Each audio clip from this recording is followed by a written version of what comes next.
ఇవాల్టి మన topic గాజాలో cease fire అంటే యుద్ధం ఆపేయాలి అని చెప్పి ఒక యునైటెడ్ నేషన్స్ అసెంబ్లీలో ఒక తీర్మానం చేసింది అనమాట. ఈ తీర్మానం చేస్తే మన ఇండియా దానికి ఆబ్సెంట్ అయింది. ఇండియా దానికి అటెండ్ కాలేదు.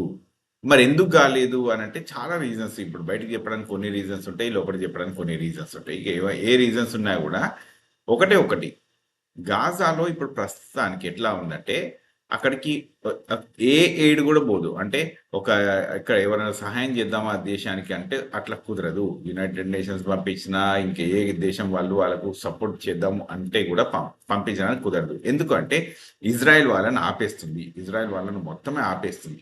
ఏమీ అందకుండా చేస్తుంది. వాళ్ళను మూలకు నెట్టేసింది. ఆ దేశం మొత్తం ఏం చేసింది అంటే ఒక మూలకు నెట్టేసి ఆ గాజాలో ఈ క్రితం యుద్ధం జరిగినప్పటి నుంచి ఈ 2 ఏళ్ల నుంచి గనుక చూసుకుంటే ఒక 50,000 మంది చనిపోయారు. మన దగ్గర నిన్న విమానం కూలిపోయి ఒక 274 నంబర్ ఇప్పుడైతే మనకు కనిపించింది కదా!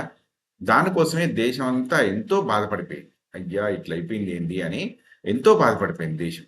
అట్లాంటిది ఇంకో దేశంలో ఒక 50,000 మంది, 50,000 మంది, అదొక చిన్న దేశం. మనలాంటి బాగా పెద్ద దేశం కూడా కాదది.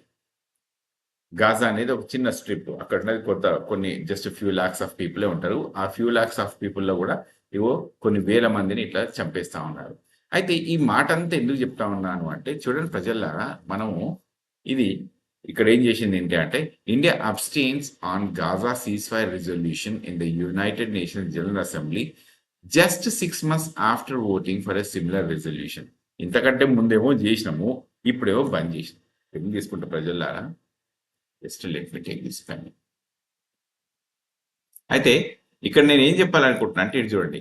సౌత్ ఏషియా నుంచి మనం ఒక్కలమే, సౌత్ ఏషియా నుంచి మన బ్రిక్స్ నుంచి కానీ ఇంకా షాంఘై కార్పొరేషన్ ఆర్గనైజేషన్, ఓకే, ఈ దేశాల నుంచి మనం ఎక్కడ అంటే కేవలం మనం మాత్రమే సౌత్ ఇండియా మొత్తం నుంచి మనం ఒక్కలమే ఓటు వేయలేదు ఇక్కడ.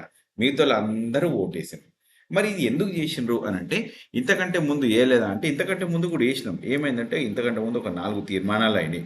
4 తీర్మానాలు అయితే ఒక తీర్మానంలో ఓటేసినాం. వద్దు ఈ యుద్ధం ఆపేయాలని చెప్పి సీజ్ ఫైర్ కోసం ఓటేసినాం మనం.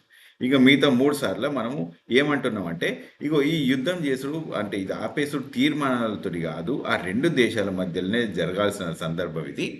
వాళ్ళు Palestine and Gaza, okay sorry, Israel and Gaza వాళ్ళిద్దరే కలిసి మాట్లాడుకొని సామరస్యం చేసుకోవాలి తప్ప మనందరితోటి కాదు.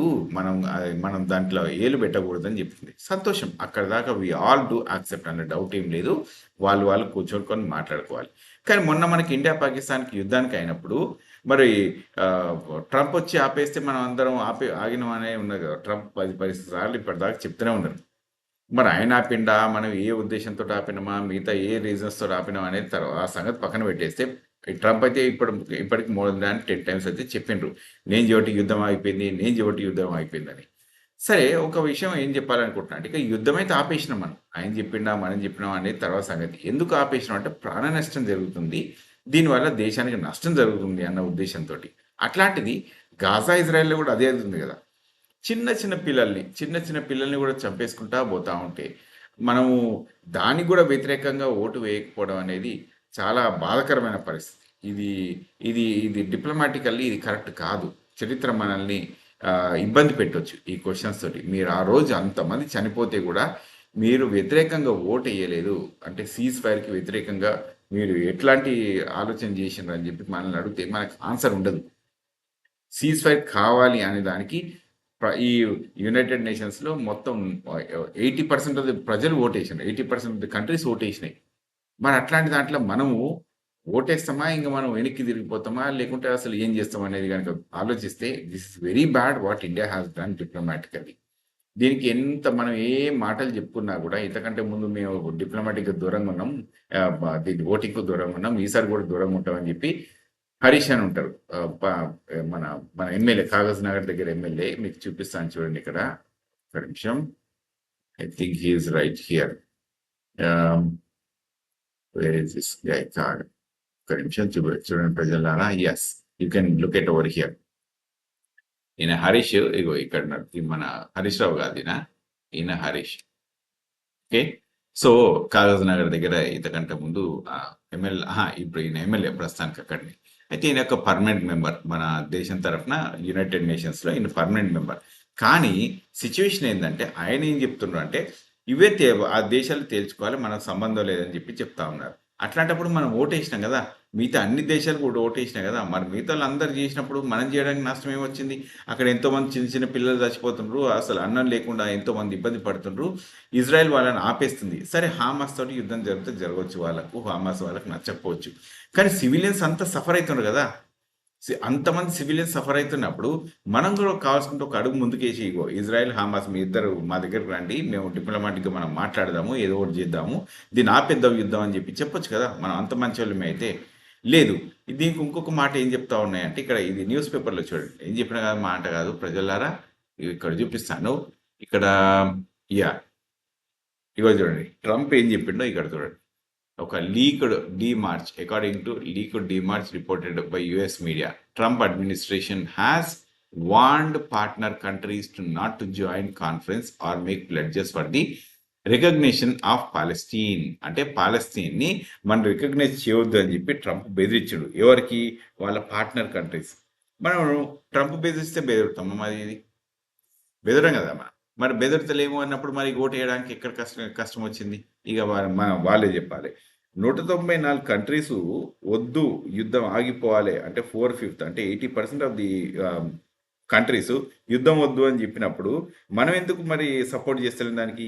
ఇమ్మీడియట్గా సీజ్ ఫైర్ ఆపేయాలని చెప్పి protect civilians, upholding legal and humanitarian obligations ఇవి ఉన్నాయి కాబట్టి మనం ఇవి చేయాలంటే మనం మాత్రం చేస్తేనే లేము. అది తర్వాత ఇంకొకటి కిందికి పోయి చూపిస్తుంది చూడండి ప్రజలారా మీకు. ఇప్పుడు ఇక్కడ ఇగో ఫ్రెంచ్, సౌదీ అరేబియా ఇవి రెండు కలిపి ఏం చేస్తున్నాయంటే ఈ జూన్ 17th నుంచి ఒక మీటింగ్ మొదలు పెడుతున్నాయి. ఈ G7 సమ్మిట్ తర్వాత ఇవి ఒక మీటింగ్ మొదలు పెడుతున్నాయి. ఏమని అంటే 2 స్టేట్ పాలసీ, ఒకటి ఇజ్రాయెల్ అనేది ఒకటి, ఇంకోటేమో అది గాజా. ఇవి రెండు ఒక సెపరేట్ కంట్రీస్ లాగా వాళ్ళిద్దరూ ఒక 2 స్టేట్స్ లాగా పెడతామని చెప్పి సౌదీ అరేబియా అండ్ ఫ్రాన్స్ పెడుతున్నాయి. ఈ మీటింగ్కి కూడా మనం పోతామని ఎక్కడ చెప్పలేదు. వాళ్ళు ఏం చెప్పినట్టే ఇక్కడ 8 round tables, okay, ego feature of 8 thematic round tables. ఇవి ఏం చేస్తాయి అంటే ఇజ్రాయెల్, పాలస్తీన్ మధ్యలో కొంత ఎకనామిక్ వయబిలిటీ కోసం, పాలస్తీనా స్టేట్ కోసం, తర్వాత హ్యూమానిటేరియన్ యాక్షన్స్ కోసం, తర్వాత reconstruction of the countries. So ఈ దేశం అంటే ఒక గాజా అనేది డెవలప్ కావడానికి వాళ్ళు అన్ని ప్రయత్నాలు చేస్తాము అని చెప్పి ముందుకొచ్చారు.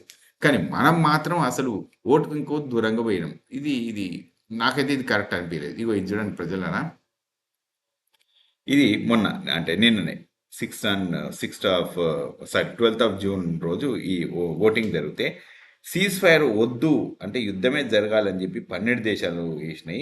లేదు సీజ్ ఫైర్ ఉండాలి, యుద్ధం జరగొద్దు అని 149 దేశాలు ఓటేసినాయి.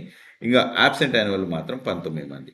ఎవరెవరు సెపరేట్గా అంటే అర్జెంటీనా ఒకటి, ఫీజీ ఒకటి, హంగేరీ, ఇజ్రాయిల్, ఈ పలావ్, న్యూ గినీ, ఓకే, పాపా న్యూ గినీ అని ఉంటుంది, తర్వాత అమెరికా.